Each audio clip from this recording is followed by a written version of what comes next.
Mientras el aroma de las flores aún perfumaba la capilla y el ataúd de mi hijo acababa de ser cerrado, ella entró, Verónica, la exesposa que lo había abandonado hacía 15 años. Con tacones altos y un vestido ajustado, atravesó el pasillo exigiendo los 24 millones de dólares de la herencia como si tuviera derecho a ellos. Pero lo que ocurrió a continuación desenmascaró a cada persona en esa sala y desató una batalla que ella jamás esperaba perder. Pero antes de continuar, asegúrate de estar suscrito al canal y escribe en los comentarios ¿desde dónde nos estás viendo? Nos encanta saber hasta dónde llegan nuestras historias. Cuando las puertas de la capilla se abrieron esa tarde gris, mi corazón ya estaba más roto de lo que creía posible. El ataúd de mi hijo, pulido y solemne, descansaba en el altar rodeado de arreglos de flores blancas, sus favoritas. El himno que él amaba acababa de resonar por última vez entre los vitrales, dejando un silencio pesado que parecía tragar cada respiración en la sala. Fue en ese momento sagrado de dolor que ella apareció. Verónica Pike entró en la capilla como si estuviera llegando a una reunión de negocios, no al funeral del hombre que había abandonado 15 años atrás. El ruido de sus tacones de 10 centímetros rompió brutalmente el silencio, haciendo que todos los presentes se voltearan. Su vestido negro, demasiado elegante para la ocasión, abrazaba su cuerpo como una segunda piel. Pero fue su sonrisa, esa sonrisa de rincón calculada, lo que me heló la sangre. «Estoy aquí para reclamar lo que me pertenece», anunció con una voz clara y ensayada, proyectándola para que todos la escucharan. «Los 24 millones de dólares que mi esposo dejó. Como su esposa legal, tengo todo el derecho a ello». El aire fue succionado de la capilla. Algunos jadearon, otros se voltearon aturdidos hacia sus vecinos de banco. Pero yo no me giré para mirarla. Aún no. Mantuve mis ojos fijos en el ataúd de mi hijo, en la placa de latón que brillaba suavemente con su nombre. Ni siquiera había sido bajado a la tierra, y ella ya estaba allí, como un buitre, tratando de arrancar lo que quedaba de él. No fue tristeza lo que sentí en ese momento. Fue un calor intenso subiendo por mi pecho, apretando mi garganta.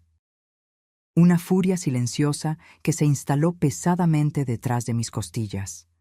Mi difunto esposo solía decir que yo tenía la paciencia de una pared de piedra. Ese día necesité cada fragmento de esa paciencia. El joven abogado de Verónica estaba a su lado, visiblemente nervioso, hojeando papeles en una carpeta azul. Su voz temblaba mientras mencionaba términos como estado civil, derechos de supervivencia y alguna cláusula que claramente no había leído con suficiente atención. Ni siquiera sabía que ella había renunciado a todos sus derechos en el acuerdo de divorcio años atrás. Miré a mi izquierda, donde Sofía Ser, mi abogada, ya estaba sacando una carpeta discreta de su bolso. Me hizo una pequeña seña. «Aún no es el momento.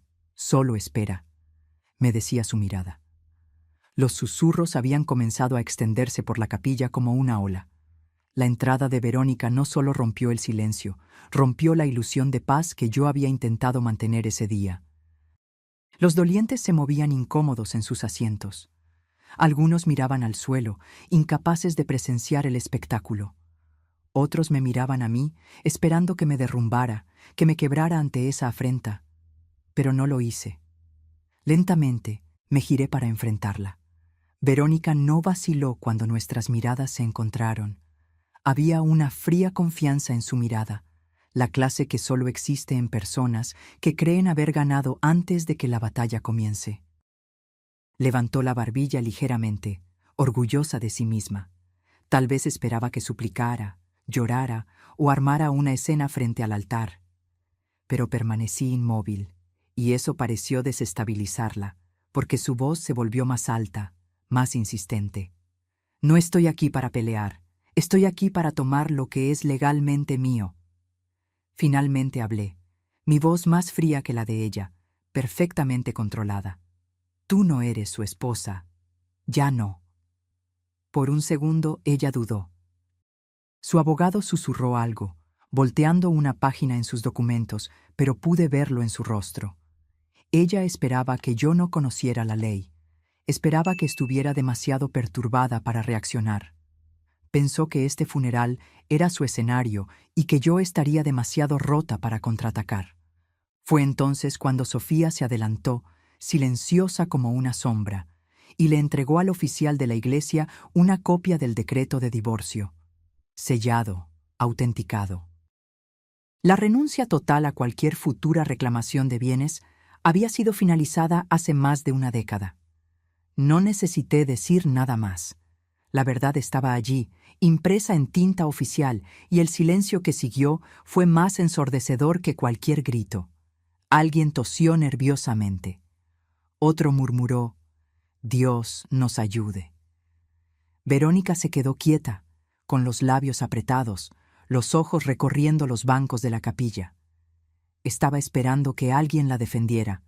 Nadie lo hizo. Y yo me quedé allí, no triunfante, no arrogante, solo firme. Pasé 15 años criando a mi hijo sola, después de que ella lo dejó, sin nada más que deudas médicas y un corazón destrozado. Estuve presente en cada sesión de radioterapia, cada cirugía, cada llamada nocturna, cuando el dolor venía más rápido de lo que los medicamentos podían seguir. Ella estuvo ausente, completamente desaparecida, hasta que el dinero valió la pena para regresar. Cuando finalmente me giré para salir de la capilla, no miré hacia atrás. Caminé hacia la salida con Sofía a mi lado, nuestros pasos lentos y uniformes, como si estuviéramos marchando hacia una batalla que apenas comenzaba. Escuché a alguien susurrar mi nombre con simpatía. Otro dijo: «Justicia». Pero yo no necesitaba simpatía. No quería justicia. Todavía no. Porque sabía que esto no había terminado, ni de lejos. Lo que estaba por venir haría que el funeral pareciera solo un preludio. Afuera, el viento había aumentado, azotando hojas secas alrededor de los escalones de piedra. Sofía me alcanzó y silenciosamente me entregó un sobre marrón. Lo puse debajo de mi brazo sin decir palabra. Ambas sabíamos que lo necesitaría muy pronto. El director de la funeraria nos encontró en la acera, claramente perturbado, para disculparse por la interrupción. Le dije que no se preocupara. «La muerte no siempre trae dignidad», respondí. Él no supo qué decir después de eso, y yo no necesitaba que lo supiera. Entramos en el auto. Sofía condujo.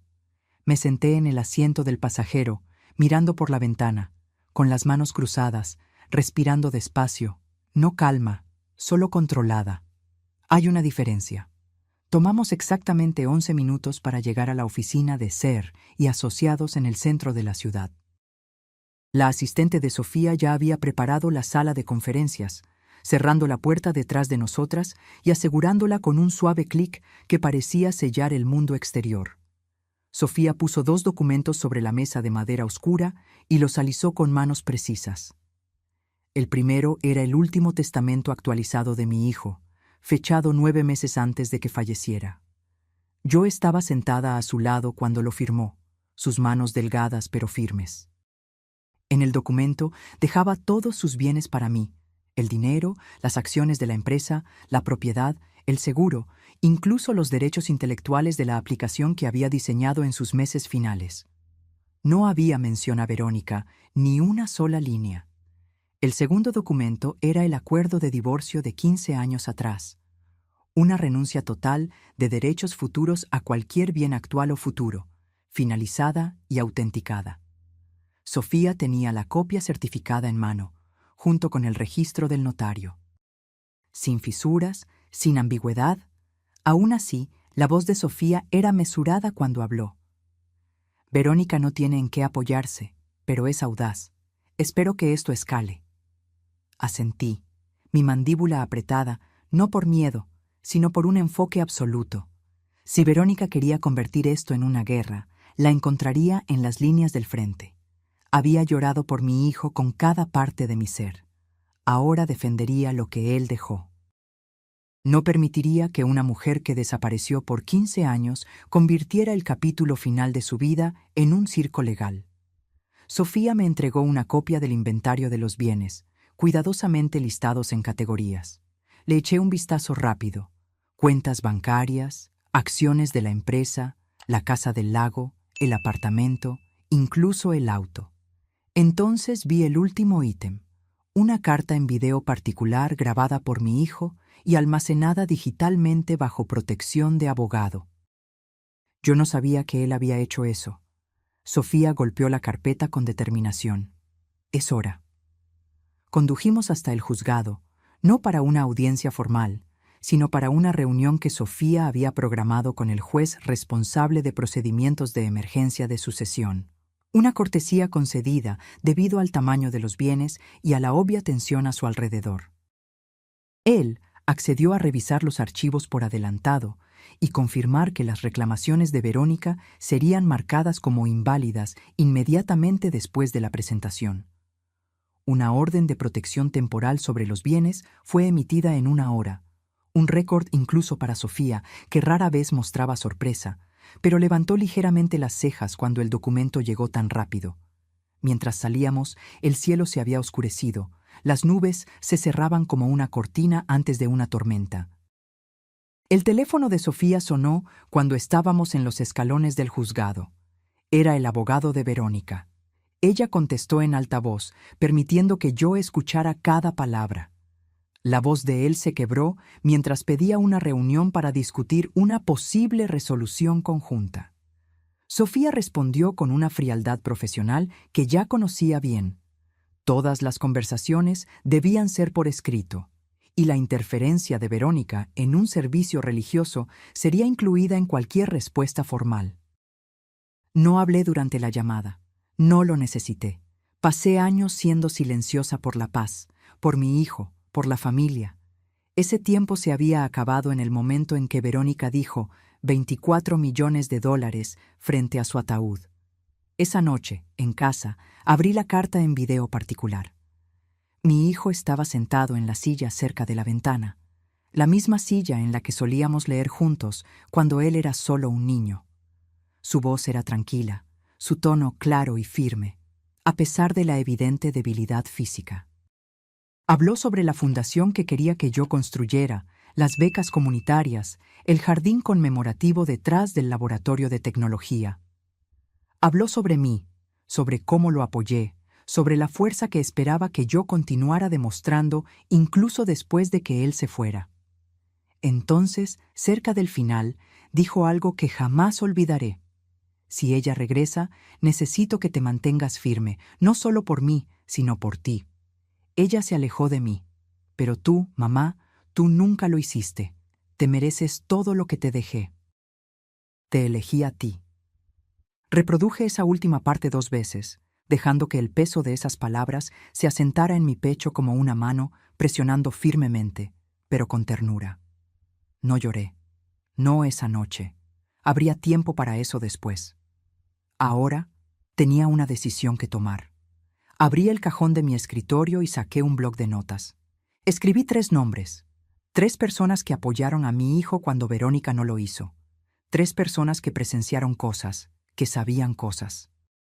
Una de ellas tenía acceso a registros hospitalarios. Otra había archivado los contratos de desarrollo. La tercera poseía correos electrónicos personales que nunca fueron divulgados. No se trataba de venganza, se trataba de protección. No permitiría que ella reescribiera su historia, no mientras tuviera aliento en mis pulmones, no mientras aún tuviera su voz en mis oídos. A la mañana siguiente, la noticia se extendió. No sobre el dinero, eso vendría después, sino sobre lo que sucedió en la iglesia, sobre la entrada de Verónica, sobre el enfrentamiento, sobre el silencio que siguió. Mi teléfono sonó antes del amanecer. Viejos vecinos, primos lejanos, personas de las que no había sabido en años llamando para preguntar cómo estaba. Pero por debajo de la preocupación, podía oír algo más. Curiosidad, vacilación, un ligero tono de cuestionamiento en sus voces, como si no estuvieran seguros de qué lado de la historia creer todavía. No devolví las llamadas. Me senté a la mesa de la cocina con una taza de café negro y observé el cielo clarear sobre el patio, el mismo patio donde mi hijo había jugado cuando era pequeño, donde habíamos hecho barbacoas los fines de semana, donde planté "No me olvides" a lo largo de la cerca durante su primera ronda de quimioterapia. Era un espacio tranquilo, un buen lugar para pensar. Pero la tranquilidad no duró. Alrededor de las 10 de la mañana, Verónica publicó una foto, una imagen recortada de mi hijo de años atrás, una que ella no tenía el derecho de compartir. La leyenda era corta: con el corazón roto por decir adiós al amor de mi vida, que se haga justicia. Entonces vinieron los comentarios. La mayoría eran de personas que no sabían o no les importaba saber la verdad. Personas que tomaron su versión de la historia y la esparcieron como fuego en paja seca. Había emojis de simpatía, palabras como valiente e injusto y trágico. Algunos mencionaron abogados. Uno dijo que ella debería luchar por lo que era de ella. Fue en ese momento que las cosas cambiaron. Ya esperaba una batalla legal. Ya había asegurado los documentos. Pero esto era algo diferente. Esto era público. Era imagen.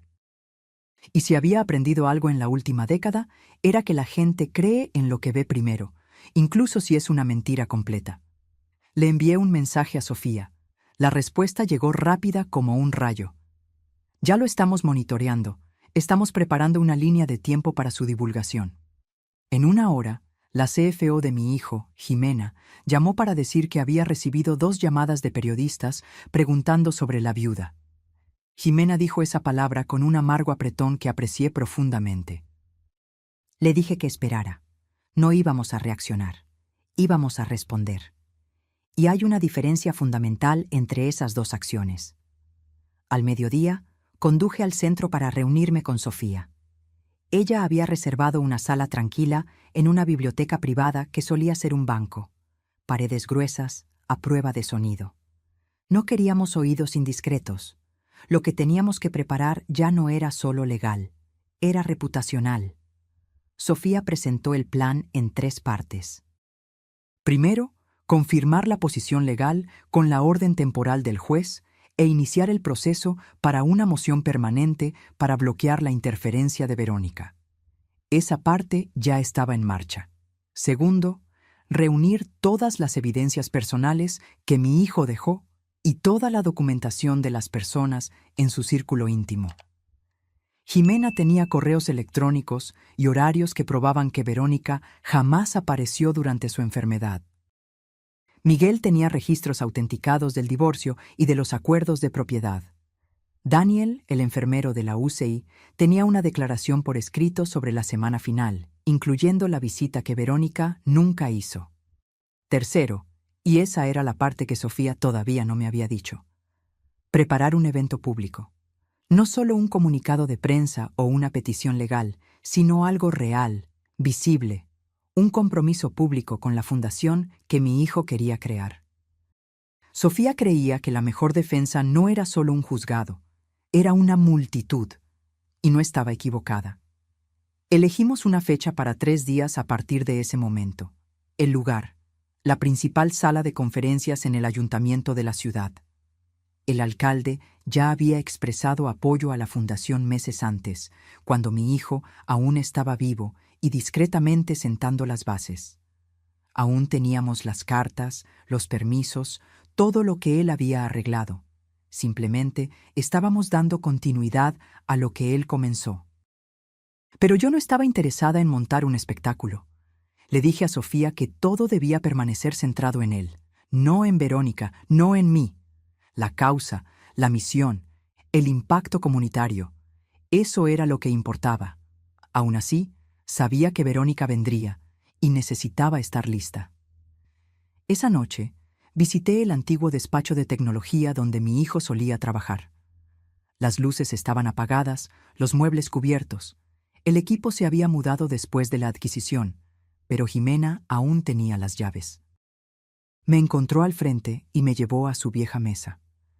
La silla todavía estaba allí, así como la taza con una astilla en el asa, la pizarra con notas semi-borradas sobre la funcionalidad de la aplicación, en su caligrafía que yo reconocería entre miles. Jimena me entregó un pendrive sin decir mucho, solo presionándolo en mi mano con un gesto determinado. Dentro estaban los últimos 2 meses de correos electrónicos privados de mi hijo. Ella había filtrado todo lo que era irrelevante. Lo que quedó eran comunicaciones sobre la fundación, sus instrucciones médicas finales y sus últimos contactos con consejeros legales. Más tarde, esa noche, me senté en mi propio escritorio, el mismo en el que solía corregir trabajos cuando yo enseñaba en 2º grado, y abrí el pendrive. Había 3 correos marcados con estrellas rojas. Uno para Sofía, uno para Jimena, uno para mí. El que era para mí nunca fue enviado. Lo había guardado como borrador. Decía: «Mamá, si estás leyendo esto, yo ya me fui. Y si ella aparece, sé que será difícil, pero necesito que recuerdes que tú eres la única que se quedó. Estuviste allí cuando no podía caminar, cuando no podía dormir, cuando era más tubos que piel. Tú nunca saliste de la habitación, así que no dejes que ella reescriba lo que tú y yo vivimos. Yo te elegí a ti, no a ella, nunca a ella». Fue en ese momento que mi duda desapareció. No es que hubiera planeado rendirme, pero algo dentro de mí se calmó. Había cargado con dolor y furia toda la semana. Ahora tenía claridad. Verónica quería usar la opinión pública como arma. Yo levantaría la verdad, no solo en el juzgado, sino frente a cada persona que había visto su publicación y creído la mentira. 3 días después del funeral, entré al ayuntamiento por la entrada trasera. Sofía lo había arreglado así: menos ruido, menos ojos. El auditorio ya se estaba llenando de gente: prensa local, inversores de tecnología, líderes comunitarios. La oficina del alcalde había confirmado su presencia, no para dar un discurso, sino para mostrar apoyo. Eso importaba más. El evento era simple en el papel: una dedicación, el lanzamiento público de la Fundación Conmemorativa Holbrook. Pero todos sabíamos que era más que eso. Era un mensaje. Las sillas se dispusieron en filas frente a una pantalla de proyección. Una pancarta estaba colgada cerca del frente: un legado de propósito. El rostro de mi hijo estaba en el programa, sonriendo de esa manera discreta que él siempre tenía cuando estaba orgulloso, pero no quería atención. Esa sonrisa hablaría por él ahora. Sofía y Jimena se encargaron del registro de la prensa. Miguel estaba posicionado cerca de la mesa lateral con carpetas legales.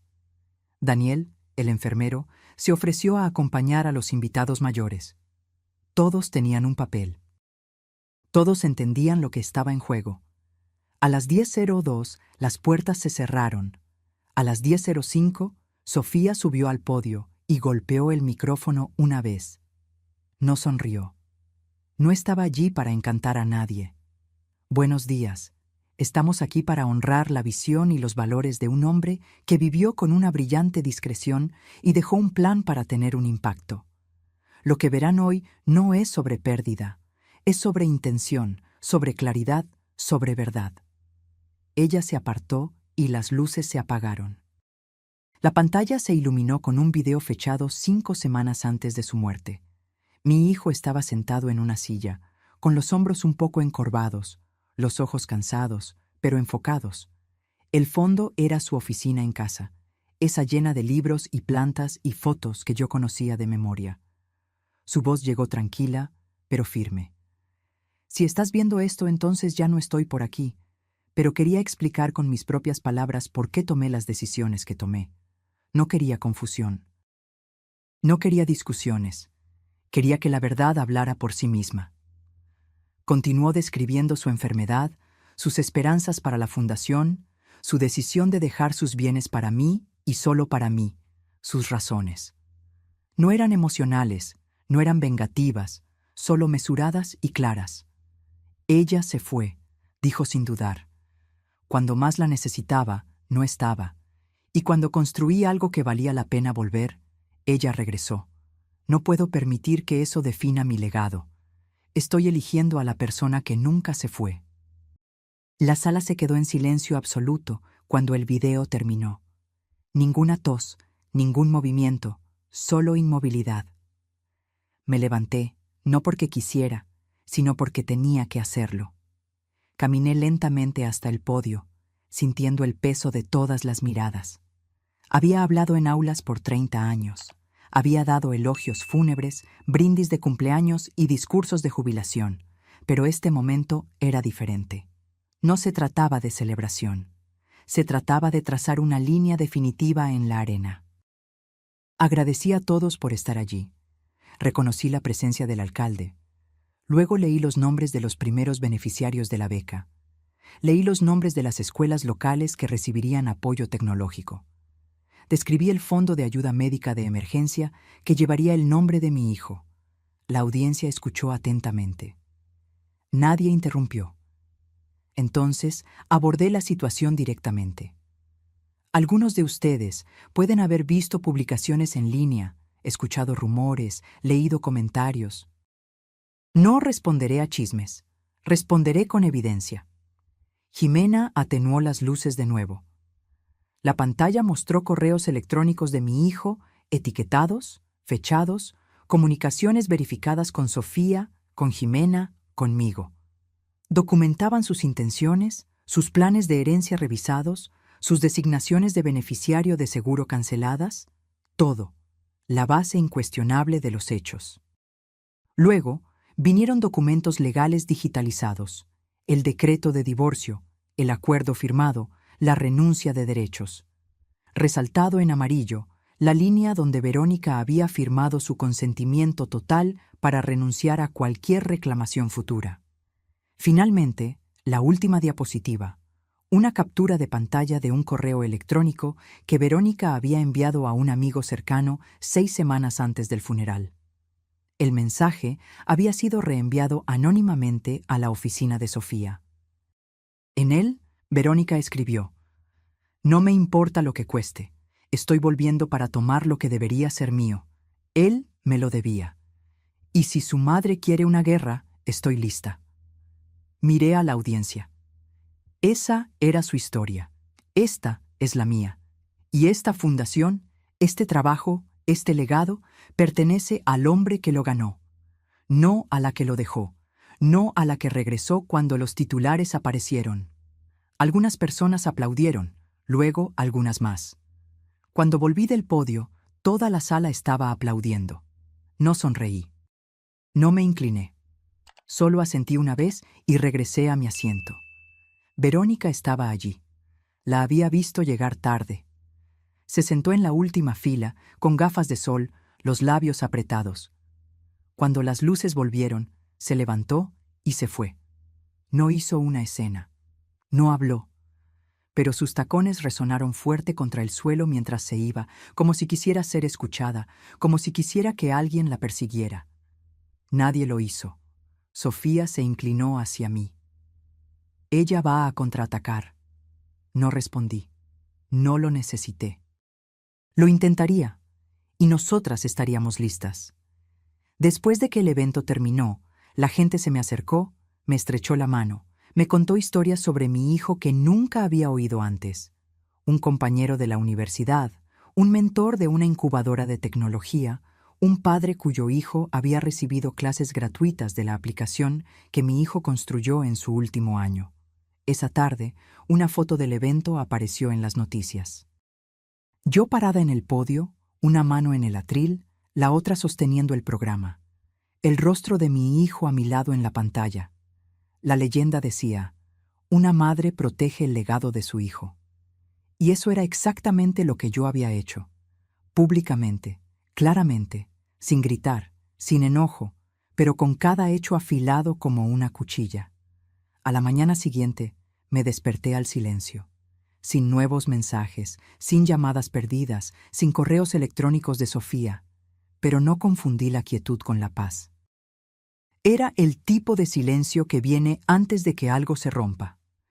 A las 8:30, Sofía me envió un único mensaje: mantente alejada de las redes sociales.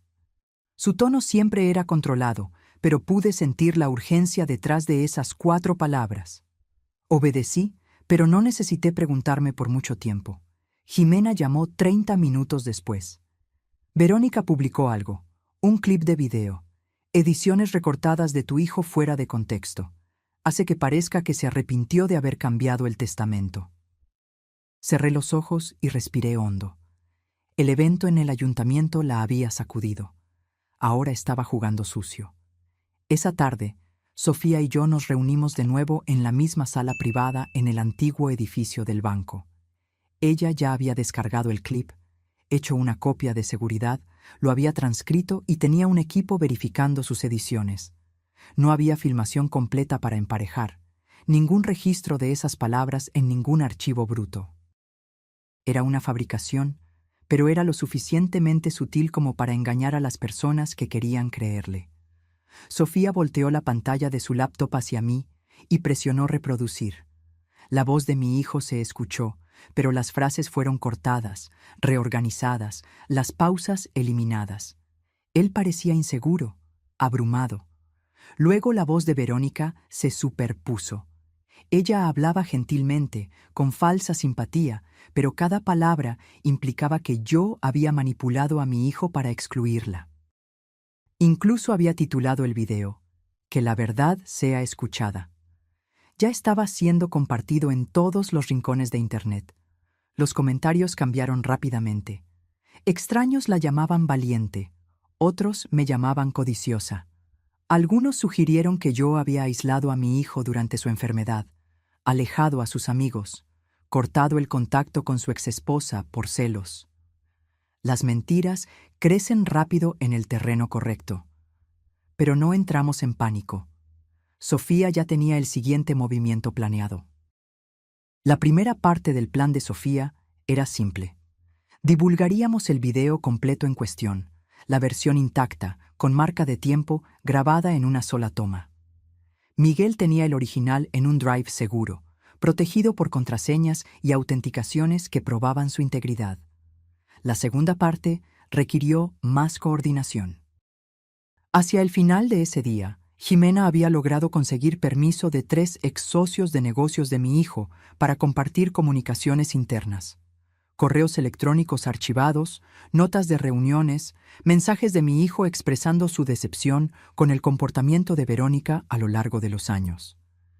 En un mensaje fechado 2 años antes de su muerte, él escribió: "Ella contactó de nuevo, no para preguntar por mi salud, no para disculparse, solo para saber si la IPO se había completado. Estoy cansado de fingir que la gente se preocupa cuando no lo hace. Ya no tengo energía para esto". Sofía reunió todo esto en un paquete meticulosamente organizado y etiquetado como documentación de patrón de comportamiento. Limpio, profesional, devastador en su simplicidad. A la mañana siguiente, realizamos una conferencia de prensa. No fue algo llamativo, sin un podio elaborado, sin dramatización, solo una sala de conferencias con un proyector y paquetes impresos para cada persona presente. Sofía abrió con una única frase que resonó en la sala. "La desinformación es peligrosa. Aquí está la verdad". Luego reprodujimos el video original completo.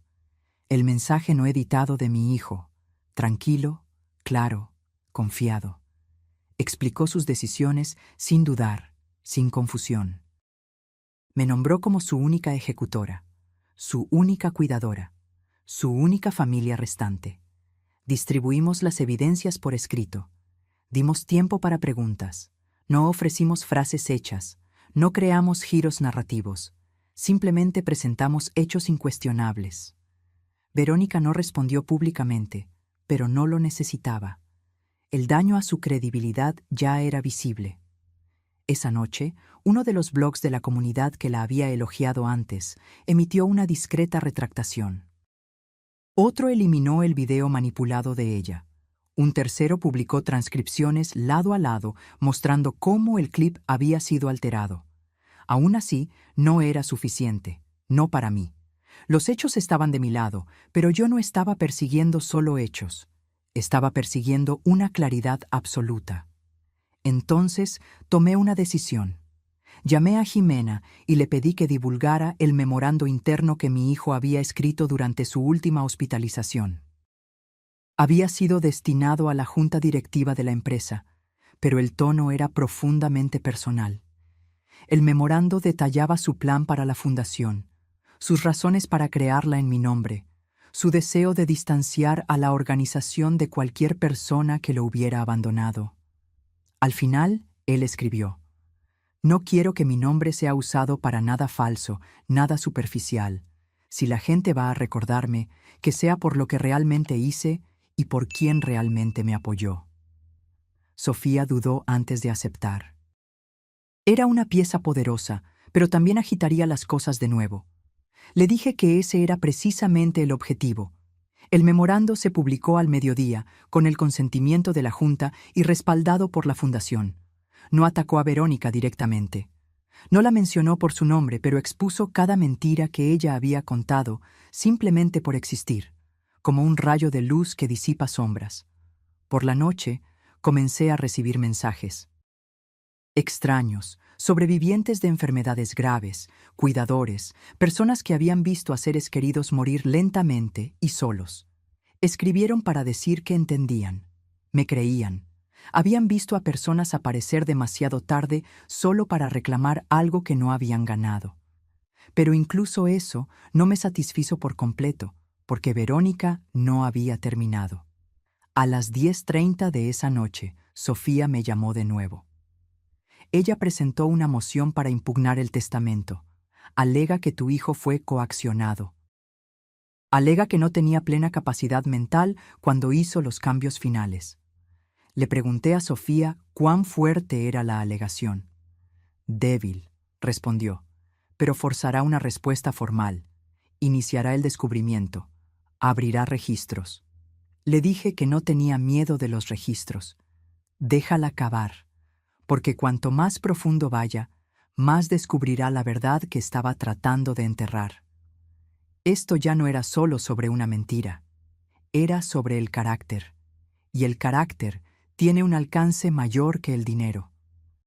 La moción llegó tarde un jueves. Sofía me reenvió el documento a las 21:42, exactamente como yo sabía que lo haría, limpio, anotado, con una nota corta en la parte inferior. No necesitas responder aún, pero deberías ver esto. Leí cada página con atención meticulosa. El equipo legal de Verónica me acusaba de influencia indebida. Alegaban que mi hijo había sido manipulado emocionalmente, que yo lo había aislado, que lo había coaccionado a reescribir el testamento cuando su mente estaba oscurecida por la medicación y la enfermedad. Me llamaban controladora, opresora, implacable. Me senté sola a la mesa de la cocina, la misma mesa donde yo solía esparcir proyectos de ciencias y tarjetas de vocabulario, la misma mesa donde había rapado la cabeza de mi hijo después de su primera ronda de quimioterapia, tratando de hacerlo reír mientras el cabello salía en mechones. Ahora esa mesa contenía una acusación de que yo le había robado. Lo había doblegado a mi voluntad. Había usado su dolor para mi propio beneficio. Me permití sentirlo por completo. No el enojo, aún no. El dolor. Se instaló en mi pecho como algo viejo que regresaba. Algo con peso. Algo con lo que pensé que ya había hecho las paces. Ese dolor regresó esa noche porque leer esa moción era revivir cada hora que me había sentado a su lado. Cada vez que había sostenido una bolsa de vómito en una mano y sus dedos en la otra, cada vez que había presionado el botón de morfina cuando la enfermera no llegaba lo suficientemente rápido, me llamaron implacable. Pero ellos no estaban allí cuando yo le leía mientras él tenía náuseas. Cuando yo cambiaba las sábanas a las 3 de la mañana, cuando yo le masajeaba los pies para que pudiera dormir. Ellos no estaban allí la noche en que se despertó gritando y no podía recordar qué año era. Ellos no estaban allí la tarde en que él me pidió, claramente y con plena capacidad, que me asegurara de que ella nunca recibiera un centavo. Yo sí. Así que dejé que el peso se asentara. No luché contra él, no lo aparté. Me serví un vaso de agua. Me quedé quieta, perfectamente inmóvil, mientras dejaba que las palabras me lavaran. Y me recordé exactamente quién era yo. No la mujer que ellos describieron en el papel, sino la madre que se quedó. A la mañana siguiente, me reuní con Sofía en su oficina. Ella ya había redactado nuestra respuesta inicial. Pero antes de registrar cualquier cosa, nos sentamos en silencio por un tiempo. Ella me observaba como si estuviera esperando que yo cediera o explotara de enojo, o me derrumbara en lágrimas. No hice nada de eso. Simplemente dije, vamos a hacerlo de forma limpia, vamos a hacerlo final. Ella asintió con una pequeña sonrisa de aprobación. Acordamos preparar una declaración juramentada completa. El testimonio de Daniel como enfermero, la declaración de Jimena como CFO, los registros autenticados de Miguel. Incluiríamos toda la cadena de correos electrónicos que documentaba las peticiones de mi hijo, su grabación de voz, su memorando particular, todo. Pero yo no quería que el siguiente paso fuera solo legal.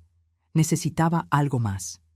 Le dije a Sofía que quería escribir una carta, no para el juzgado, sino para la fundación, para la comunidad. Ella dudó brevemente, pero accedió. Ese fin de semana me senté con un bolígrafo y escribí a mano. Lo mantuve simple. Yo no soy la voz de mi hijo, pero soy el eco de lo que él creía. Él creía en la justicia, en la decencia, en la verdad que no necesita gritar para ser escuchada. Él construyó lo que construyó no por fama o legado, sino porque quería resolver un problema, dejar algo útil atrás. Yo me quedé a su lado. No lo hice por recompensa, no lo hice por reconocimiento. Lo hice porque lo amaba y porque creo en lo que él quería que esta fundación fuera. La semana siguiente, Sofía registró la refutación completa. Era más larga que la moción original, más detallada, más sustancial con documentación irrefutable. Entonces esperamos. Durante ese tiempo, Verónica hizo exactamente lo que esperaba. Fue a la prensa, dio entrevistas, interpretó el papel de la viuda inconsolable. Habló sobre amor y memoria y corazón roto. Compartió fotos cuidadosamente seleccionadas. Lloró cuando las cámaras lo exigían, pero algo había cambiado. El público ya no estaba tan seguro. Algunos artículos comenzaron a usar la palabra supuesto antes de sus alegaciones. Comentaristas comenzaron a hacer referencia al video completo, a los correos electrónicos, a las contradicciones evidentes entre lo que ella decía y lo que los documentos mostraban. La verdad no siempre se mueve rápido, pero se mueve de forma constante e implacable. Sofía me dijo que podría llevar semanas para que el juez revisara la moción. Me advirtió que Verónica podría presionar por una audiencia, intentar retrasar las cosas, intentar desgastarnos con el tiempo. Le dije que no estaba preocupada porque ya había esperado por cosas peores. Había esperado por análisis de sangre y resultados de biopsia y el sonido de máquinas pitando en medio de la noche. Esperar por fechas de juzgado y revisiones de documentos no me asustaba. No como ver a tu hijo languidecer día tras día, hora tras hora.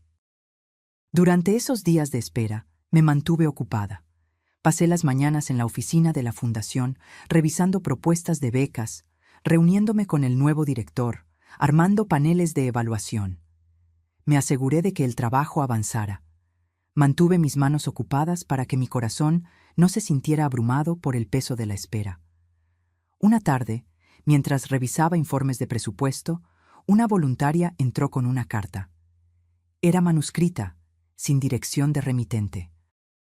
Dentro había un mensaje simple. No estás sola, yo te creo. Vi a mi hermana ser destruida por alguien como ella.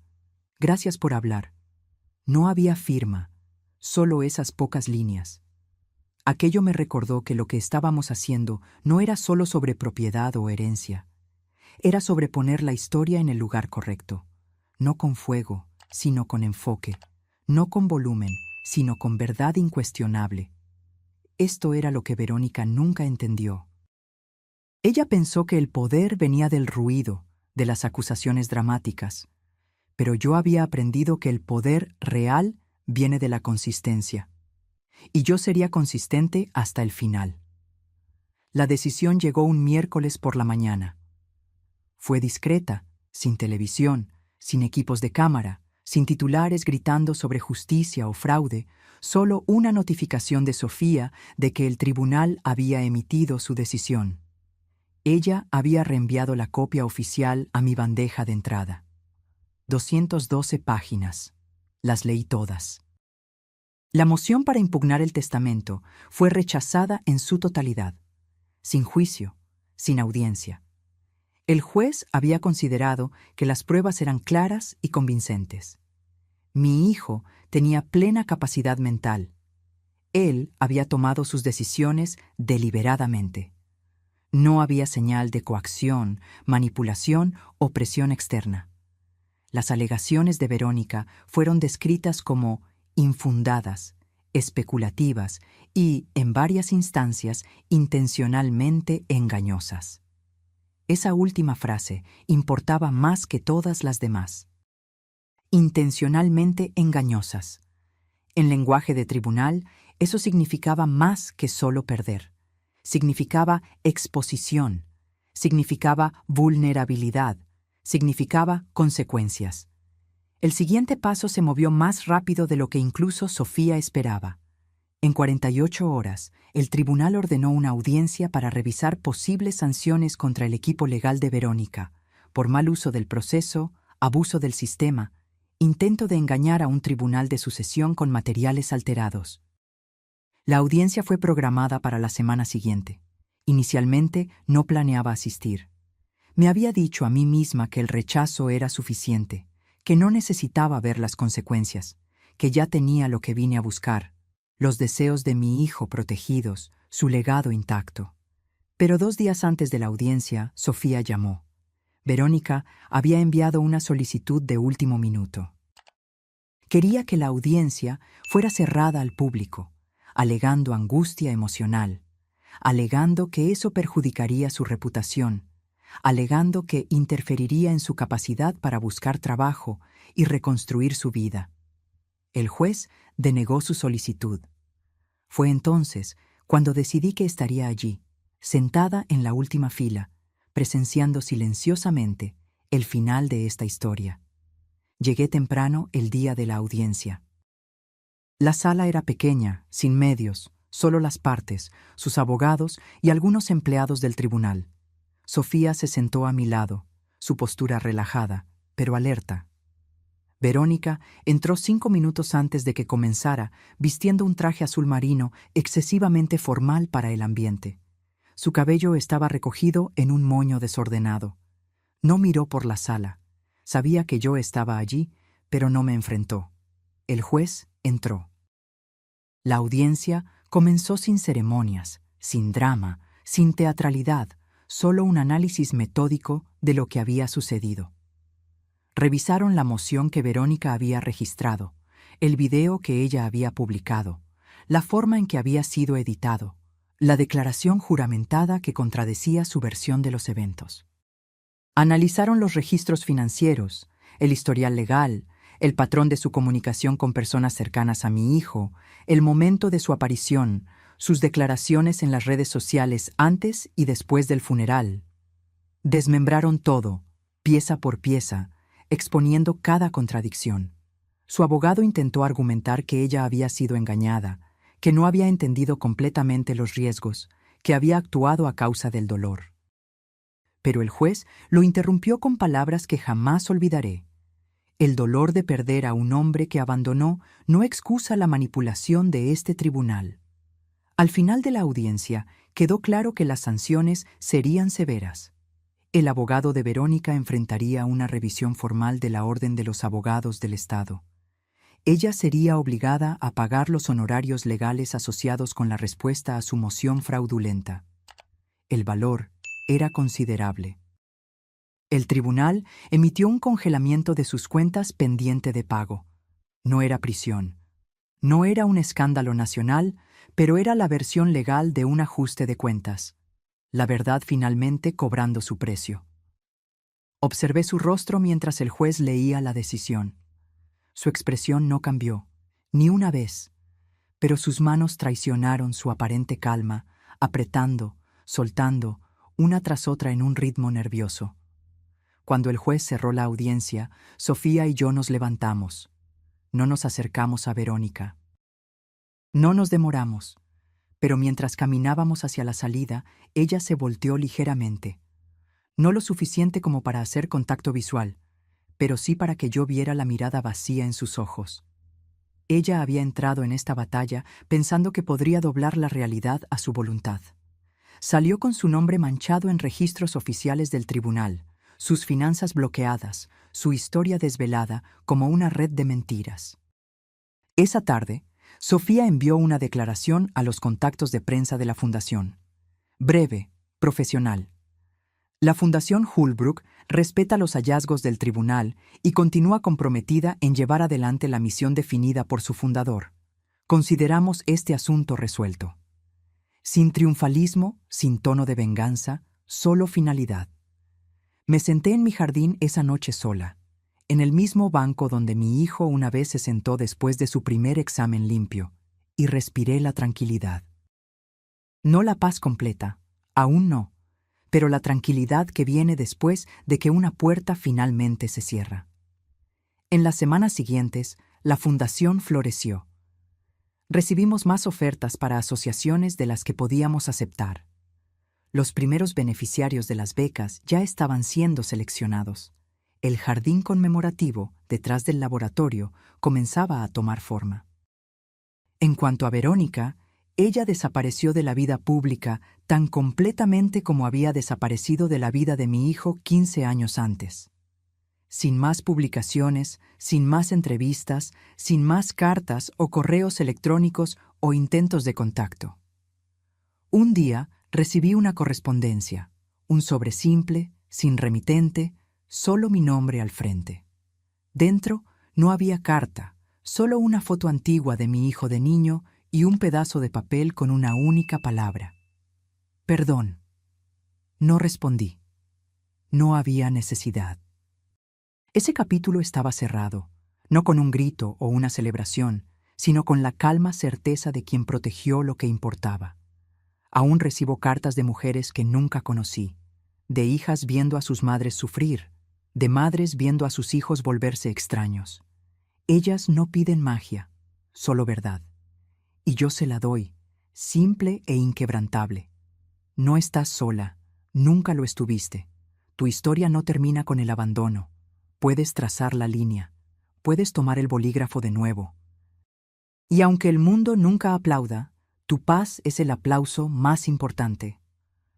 Ahora, si te gustó esta historia, dale me gusta para apoyarnos y haz clic en este próximo video que está apareciendo en la pantalla, porque en él hay una historia de traición y giro como nunca antes habías visto.